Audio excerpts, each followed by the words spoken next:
Promil, di sini siapa kakak-kakak yang lagi promil? Promil itu dilakukan oleh kedua belah pihak ya, oleh istri dan oleh suami.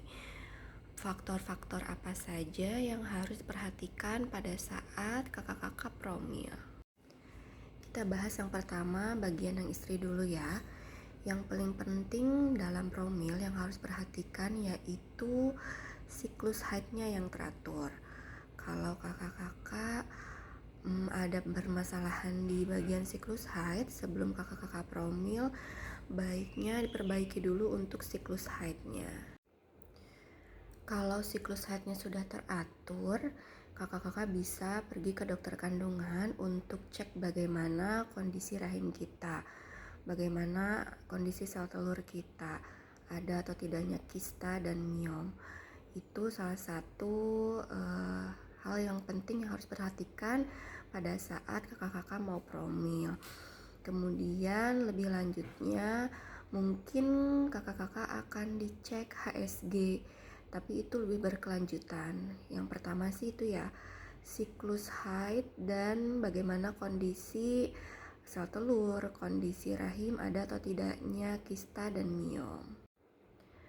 Kemudian untuk suami hanya satu yang harus perhatikan yaitu pemeriksaan analisa sperma. Karena kan untuk kehamilan itu bukan hanya andil dari seorang istri saja ya, ada juga andil dari seorang suami.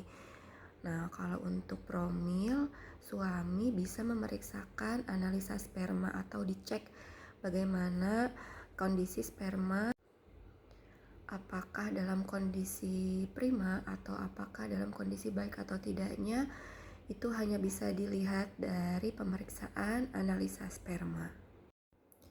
Kapan harus dilakukan pemeriksaan ke dokter kandungan? Apakah harus menunggu sedang haid atau tidak?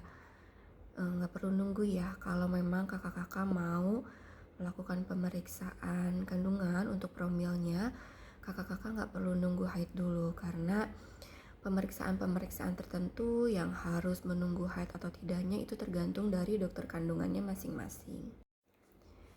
Dan satu lagi yang paling penting sebelum melakukan pemeriksaan untuk promil yaitu mental.